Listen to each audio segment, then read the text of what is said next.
திருவாரூர் மாவட்டம் தான் அவங்களுடைய சொந்த மாவட்டம்னு பெருமையா சொல்லிக்கிறாங்க. ஆனா இங்க திருவாரூர் கருவாடா காயுது. அதை கண்டுக்கவே மாட்டேன்றாங்க. அவங்க அப்பா பேர்ல பேனா வைக்கணும்னு சொல்றீங்க. எல்லா இடத்துக்கும் அவங்க அப்பா பேரை வைக்கிறீங்க. சாரி, உங்க அப்பா பேரை வைக்கிறீங்க.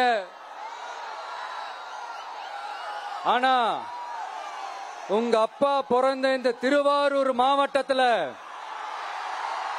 ஒரு அடிப்படை சாலை வசதி கூட சரியா இல்லையே சார்.